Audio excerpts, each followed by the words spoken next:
Subscribe कीजिए GS news channel को और बेल आइकन को दबाइए लेटेस्ट वीडियो सबसे पहले देखने के लिए। दोस्तों, हमारे साथ हैं फैज भाई, वरिष्ठ पत्रकार हैं। आज उनसे चर्चा करेंगे कि बंगाल चुनाव को वो पत्रकार की नजर से कैसे देखते हैं। फैज भाई, हमारे दर्शकों को बताइए, जो बंगाल चुनाव चल रहा है, आप एक एज ए पत्रकार कैसे देखते हो? काफी महत्वपूर्ण है बंगाल चुनाव की अगर बात की जाए, क्योंकि यहाँ से वो लाइन खींची जाएगी जिस लाइन के सहारे भारत की राजनीति की रूपरेखा तय होगी। उसकी वजह ये बता सकते हैं हम कि बंगाल के चुनाव पर तमाम लोगों की निगाह है, पूरे देश की निगाह है, बल्कि अगर ये कहा जाए कि पूरे विश्व की निगाह है तो गलत नहीं होगा। उसकी वजह यह है कि बंगाल राजनीतिक रूप से एक बड़ा राज्य है। 294 विधानसभा सीटें, हालांकि 5 राज्यों में विधानसभा चुनाव हो रहे हैं। केरल में हो रहे हैं, तमिलनाडु में हो रहे हैं, पुडुचेरी में हो रहे हैं और असम में हो रहे हैं, लेकिन बंगाल को ज्यादा महत्व दिया जा रहा है। इसकी 2 वजह है। एक तो बड़ा है, जैसा कि मैंने कहा कि राजनीतिक रूप से काफी बड़ा राज्य है। दूसरी वजह यह है कि अब तक बीजेपी वहां शासन में नहीं आई है, तो बीजेपी की यह कोशिश है कि वहां सरकार वो बना ले, और इसके लिए उसने भरपूर कोशिश की है, जिसका नतीजा भी सामने देखने को मिला। 2019 लोकसभा चुनाव में आपने देखा कि 18 सीटें बीजेपी ने जीती। इसलिए बीजेपी का मनोबल भी बढ़ा हुआ है और बीजेपी को लगता है कि वो सत्ता में आ जाएगी। अगर बंगाल की राजनीति की बात की जाए तो वहां आपने देखा कि सबसे पहले कांग्रेस की जब सरकार हुआ करती थी, उसके बाद वाम दलों की सरकार आ गई और लगभग 34-35 साल वाम मोर्चा की सरकार वहां रही। उसके बाद 2011 में ममता बनर्जी आई और 2016 में फिर ममता बनर्जी आई। 2016 में तो जबरदस्त तरीके से ममता बनर्जी जीत करके आई और 211 सीटों पर उन्होंने जीत हासिल की। हालांकि उस वक्त 2016 की अगर बात की जाए तो बीजेपी के खाते में सिर्फ 3 सीटें गई थी, लेकिन बीजेपी ने वहां से जो कोशिश की, वहां से जो मेहनत की, ये भले आप चाहे जितनी भी आलोचना कर लें बीजेपी की, लेकिन एक बड़ी खूबी बीजेपी के अंदर ये है कि बीजेपी के जो छोटे से छोटे कार्यकर्ता हैं, ये बड़े बड़े से बड़े नेता हैं, वो शुरू से लग जाते हैं और 2016 से ही रूपरेखा तैयार की जाने लगी, कोशिश शुरू की जाने लगी 2021 के विधानसभा चुनाव के लिए। और इसमें 2019 का जो लोकसभा चुनाव था वो भी इसमें शामिल किया जा सकता है, जिसके नतीजे सामने आए। तो 3 विधानसभा सीटों पर बीजेपी को जीत मिली और 2021 में ये सिचुएशन आ गई है कि ऐसा माना जाने लगा है कि शायद अब बीजेपी की सरकार भी वहां बन जाए। हालांकि गैप थोड़ा बड़ा है, इसलिए कह पाना थोड़ा मुश्किल है कि बीजेपी की सरकार वहां बन जाएगी, क्योंकि ममता बनर्जी का अपना एक वहां असर है, अपनी एक वहां प्रासंगिकता है ममता बनर्जी की। लेकिन जो हालात हैं अभी पश्चिम बंगाल के, उससे ऐसा लगता है कि बीजेपी मुकाबले में है। हालांकि बीजेपी जीत करके सत्ता में आ जाए, ये कह पाना काफी मुश्किल है।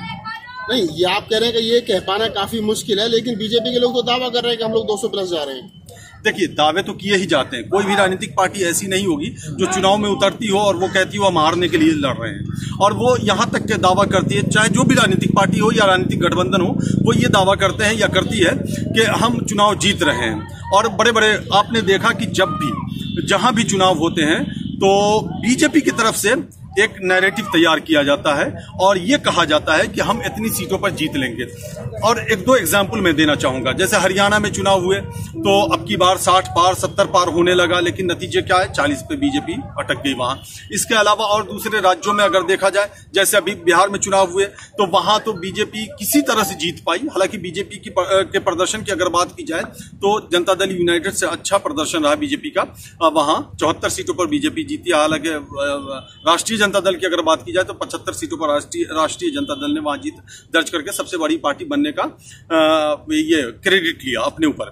तो बीजेपी की तरफ से ये दावे किए जाते रहे हैं, लेकिन 200 सीटें ला पाना बीजेपी के लिए मेरे ख्याल से मुश्किल ही नहीं, नामुमकिन है। लेकिन सर, कई दावे तो सच भी हुए ना उनके सर। लोकसभा में उनका 300 पार तो गए वो लोग। हाँ, नहीं, यूपी में भी गए वो। नहीं, सारे दावे गलत हो जाएं ये भी नहीं मैं कहता, सारे दावे सही हो जाएं ये भी नहीं मैं कहता, लेकिन कुछ दावे ऐसे थे जो गलत हुए, जिसका मैंने वही जिक्र किया, जिसकी मैंने चर्चा की। तो इसलिए किसी भी रूप में अगर पश्चिम बंगाल की राजनीति को देखें, समझें, परखें, या राजनीतिक जमीन जो पश्चिम बंगाल की, उसमें बीजेपी 200 प्लस सीटें आ जाए, ये असंभव लगता है। और मेरा तो ये मानना है, जो राजनीति है पश्चिम बंगाल की, उसके मुताबिक ममता बनर्जी की सरकार वहां बन सकती है। और मैं ऐसे नहीं कहता हूं, उसकी वजह भी है। अब आप देख लें, बीजेपी का दावा है, जैसा कि आपने सवाल भी किया, कि 200 सीटें बीजेपी ले लेंगी, लेकिन पश्चिम बंगाल में लगभग 30% मुस्लिम वोटर्स हैं। और पहले ये कहा जाता था कि जो मुस्लिम वोटर्स मतलब जिस पार्टी की तरफ चला जाए या जिस गठबंधन की तरफ चला जाए उसकी सरकार बन जाएगी। तो मुस्लिम वोटर्स का झुकाव 2011 में भी 2016 में भी ममता बनर्जी की तरफ रहा। उससे पहले लेफ्ट की तरफ था मुस्लिम वोटर्स का, उससे पहले कांग्रेस की तरफ था। बीजेपी की तरफ भी 8 से 10% रहा है, इससे इनकार नहीं किया जा सकता और इस बार भी है। लेकिन जो मैसिव वोटर्स है, बड़ी तादाद जो है वो ममता बनर्जी की तरफ है। तो एक वो है, एक बड़ा फैक्टर माना जा सकता है उसे। दूसरा, ममता बनर्जी, एक चीज देख लीजिए आप, इस पे चर्चा नहीं हो रही है कहीं भी, किसी भी मीडिया प्लेटफॉर्म पे इस पे चर्चा नहीं हो रही है कि जो महिलाएं हैं, चाहे वो खामोश रहें या वो बोले, वो ममता बनर्जी के साथ हैं। और ये लगभग स्पष्ट हो चुका है और ये जग जाहिर हो चुका है कि ममता बनर्जी के पाले में महिलाओं का वोट ज्यादातर जाता दिखाई दे रहा है। तो ये एक बड़ा फैक्टर बन सकता है ममता बनर्जी की। लेकिन सर जो एक गठबंधन बना उसका भी कहीं जगह है इस चुनाव में? नहीं सर। कौन सा गठबंधन? जो यूपीए का कांग्रेस का गठबंधन है। अच्छा, वो जो गठबंधन बना है जिसमें कांग्रेस, वाम मोर्चा और पुरपुरा शरीफ जो ये है अब्बास सिद्दीकी, पुरपुरा शरीफ के जो पीरजादा अब्बास सिद्दीकी, देखिए वो फिलहाल तो अभी ऐसा नहीं लग रहा है कि वो चुनाव में है, लेकिन वो खामोशी के साथ अपना काम कर रहे हैं। तो आ रही है उनकी। मैं वहीं आ रहा हूँ। खामोशी के साथ वो अपना काम कर रहे हैं। आपने देखा होगा कि जब कोलकाता में एक सभा का आयोजन हुआ था किसी मोर्चे की तरफ से, तो इतनी ज्यादा भीड़ आई कि शायद उन्हें भी इस बात का अंदाजा नहीं था कि इतनी ज्यादा भीड़ आ जाएगी। तो उन्हें नकार नहीं सकते, क्योंकि 35 साल तक वाम मोर्चा की सरकार रही है पश्चिम बंगाल में और उससे पहले कांग्रेस की सरकार रही है। कांग्रेस, आपने देखा 2016 में भी कांग्रेस ने 40+ सीटें जीती थी। अगर वाम मोर्चा की बात करें तो सीपीएम, वाम मोर्चा में से सीपीएम ने लगभग 34 सीटें जीती थी। तो उसका असर तो है अभी, चूंकि जमीन पर भी उसके काडर हैं, तो उससे आप इनकार नहीं कर सकते हैं। वो चुनाव में भी हैं और वो जाहिर सी बात जीतने के लिए लड़ रहे हैं, तो उनका भी असर है। लेकिन मुकाबला जो, अगर मुकाबले की बात अगर की जाए तो ऐसा दिख रहा है कि बीजेपी वर्सेस ममता बनर्जी यानी टीएमसी के बीच में लड़ाई है। और मैं फिर वापस जाता हूं कि मैं क्यों कह रहा था कि ममता बनर्जी जीत जाएंगी। एक मुस्लिम वोटर्स बड़ा फैक्टर, महिलाओं का वोट बड़ा फैक्टर, और आप किसी भी सर्वे में देखें या किसी भी विशेषज्ञ की बात अगर सुने तो ध्रुवीकरण की जो कोशिश की जा रही है, हालांकि ऐसा नहीं कि सिर्फ बीजेपी करती है, दूसरी तरफ से भी करने की कोशिश की जाती रही है, हमेशा की जाती रही है, लेकिन बीजेपी थोड़ा दूसरे तरीके से करती है, उसमें कामयाबी भी बीजेपी को मिलती है। तो वो आप 100% नहीं कह सकते कि 100% ध्रुवीकरण का फायदा बीजेपी को मिल जाएगा या कि जो बीजेपी के सपोर्टर हैं वो 100% बीजेपी की तरफ चले जाएंगे। तो जो मान लिया कि अगर 60% चले जाते हैं, 40% जो बच जाते हैं वो कहां जाएंगे? या तो वो उस मोर्चे में जाएंगे जिसमें कांग्रेस, लेफ्ट और पुरपुरा शरीफ की पार्टी है, या फिर ममता बनर्जी की तरफ जाएंगे। तो अगर ममता बनर्जी की तरफ वो वोटर्स जाते हैं, चाहे वो 20% जाए, 30% जाए, 25% जाए, तो ये पॉजिटिव रिजल्ट दे जाएगा ममता बनर्जी को और इसका ये बेनिफिट होगा। और मैं समझता हूं कि ये बैलेंसिंग वोट होगा ममता बनर्जी के लिए और इससे फायदा होगा। ममता बनर्जी का अपना भी काडर वोट है जिससे आप इनकार बिल्कुल नहीं कर सकते, वो ममता बनर्जी को मिलेगा ही मिलेगा। तो लेकिन सर सवाल तो यही खड़ा होता है ना, जीत तो कोई भी जाओ, अगर 10-20 सीट की कमी पड़े तो बीजेपी तो ले ही लेती है। हाँ, ये तो बीजेपी ने एक नया प्रत्याशी भी बिक रहे हैं सर अब तो।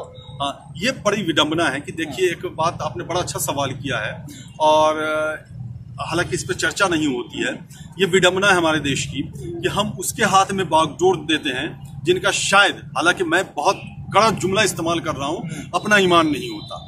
उनके हाथ में हम बागडोर देते हैं और वो देश को चलाते हैं जिनका अपना ईमान नहीं होता है। वो एक पार्टी से जीतते हैं, दूसरी पार्टी में चले जाते हैं, दल बदल कानून जो है उसकी वजह से बचने के लिए वो इस्तीफा दे देते हैं। ये बिल्कुल गलत ट्रेंड है और जाहिर सी बात है अगर ऐसा हो रहा है तो वो गलत हो रहा है। लेकिन अगर बड़ा फर्क होता है तो वहां बीजेपी कुछ नहीं कर सकती है। जैसे मैं एक एग्जाम्पल की तौर पर बता दूं आपको, मध्य प्रदेश ने बीजेपी ने उलटफेर कर दिया क्योंकि बड़ा कम फर्क था, 108-114 का मामला था, तो 6 सीटों का फर्क था कांग्रेस और बीजेपी के बीच में। तो यहां बीजेपी को इसका फायदा मिला। लेकिन अगर राजस्थान में चले जाएं तो बड़ा फर्क था। राजस्थान में बीजेपी और कांग्रेस के बीच में 30-35 विधायकों का फासला था, तो बीजेपी वहां नहीं कर सकी। तो इसी तरह अगर पश्चिम बंगाल की इस तरह से, हालांकि गोवा में हुआ, मणिपुर में हुआ, अरुणाचल प्रदेश में हुआ, कई जगहों पे हुआ, लेकिन अगर पश्चिम बंगाल में नतीजों का फासला बड़ा होता है तो बीजेपी फिर वहां ऐसा। सब्सक्राइब कीजिए जीएस न्यूज चैनल को और बेल आइकन को दबाइए लेटेस्ट वीडियो सबसे पहले देखने के लिए।